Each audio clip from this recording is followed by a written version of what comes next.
The town of Greystone had always hung its stories and secrets beneath a silent, watchful sky. Among these tales, the most whispered about were the rumors of the cursed creature areas, dark patches of woods and abandoned lots where no one dared linger after sunset. For as long as anyone could remember, strange things had happened near those zones. Animals disappearing, eerie sounds echoing at night, and people who ventured too close never returning quite the same. 18-year-old Mira had always been skeptical of such tales. She was a rational girl with a sharp mind, an avid reader of science books, and a firm believer in logic. But her curiosity had grown as the summer days dwindled and the nights stretched longer, darker, and more oppressive. It all started a week ago, when her best friend, Liam, dared her to step into the Old Hollow, a patch of twisted trees on the outskirts of town known for its ghastly reputation. "It's just a bunch of stories," Miranda had scoffed, determined to prove nothing supernatural lurked there. But as soon as she crossed the threshold, she felt a strange prickling at the back of her neck, like the sensation of bugs crawling just beneath the surface of her skin. The trees in Old Hollow were gnarled and contorted, their branches like twisted arms reaching out to grab her. Shadows danced and flickered, though there was no wind, and the ground was soft and damp beneath her feet. She took a deep breath, trying to dismiss the unease crawling up her spine, and snapped a quick picture on her phone for proof.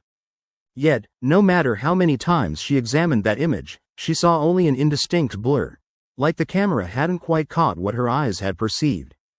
She chuckled nervously, dismissing it as a trick of the light, and made her way out, feeling unsteady but proud. However, the visit sparked a strange obsession.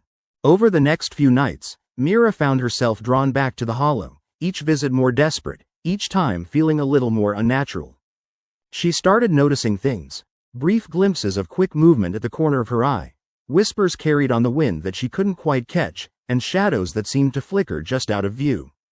One night, determined to understand, she took a small camera with night vision capability. Hidden behind a fallen log, she kept watch in the darkness. Hours passed, and just as she was about to give up, she saw it. A pale, hunched creature with elongated limbs, its eyes glowing like ghostly lanterns. It was crawling along the ground, dragging its body slowly toward her. Her heart hammered in her chest. She wanted to scream, to run, but her body betrayed her. She simply froze, eyes fixed on the creature. Then, suddenly, it vanished into the shadows, leaving only an echo of wet, raspy breathing. She hurriedly packed her things and fled, terrified beyond belief but also strangely exhilarated. Over the following days, the encounters worsened. Her dreams were plagued with visions of that same creature, the distorted face, the cold, dead gaze. She confided in Liam, hoping he'd help, but he only laughed nervously. "You're just tired," he said, brushing off her fears. But Mira knew better. A night came when she saw the creature again, this time stumbling into her backyard, its hollow eyes fixed on her with an unnatural intensity.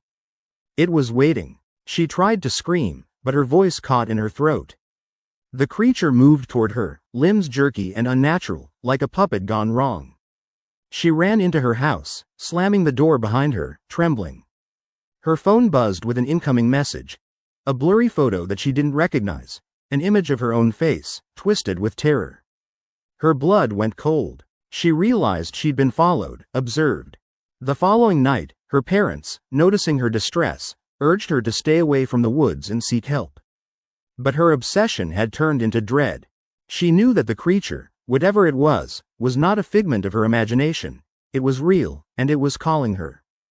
Desperate and afraid, she decided her only option was to confront the source of the curse, if it could be called that. She returned to Old Hollow at midnight, clutching a crucifix and her camera. The air was thick, oppressive, making her lungs hurt. Deep in the trees, she saw the creature again, waiting in the shadows. As she approached, the creature's form flickered and shifted, revealing rotting flesh beneath its thin, stretched skin. Its eyes blinked slowly, foolishly, as if in confusion. Mira hesitated, then slowly raised her camera. Suddenly, the creature lunged. Its claws grazed her arm, ripping through her sleeve, but her reflexes kicked in. She snapped the picture while stumbling backward. In the flash, the creature paused, seemingly flinching or recoiling, giving her the chance to run. Back at her house, she looked at the photo. her trembling hand suddenly steady. The image was clear. The creature's face was twisted with pain and rage, eyes burning with fury, with the faint outline of other creatures lurking behind it, ugly, gaunt, and whispering in a language she didn't understand. That night, her parents found her curled up in bed, pale and trembling, with the camera clutched tightly in her hand. She refused to go back to the hollow, but knew she couldn't ignore what she had seen. In the days that followed, the town's stories grew eerier. People reported hearing whispers, seeing flickering shadows at the edges of their vision, and animals behaving strangely. The cursed creature areas seemed to pulse with a dark life of their own. Mira understood now that what haunted the woods wasn't just some superstition. It was something ancient, something cursed.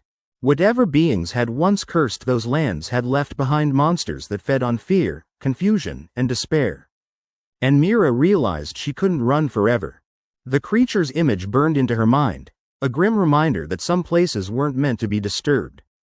The more she tried to forget, the more it beckoned, lurking in the shadows of her dreams and her waking nightmares. The curse, she understood, was not broken.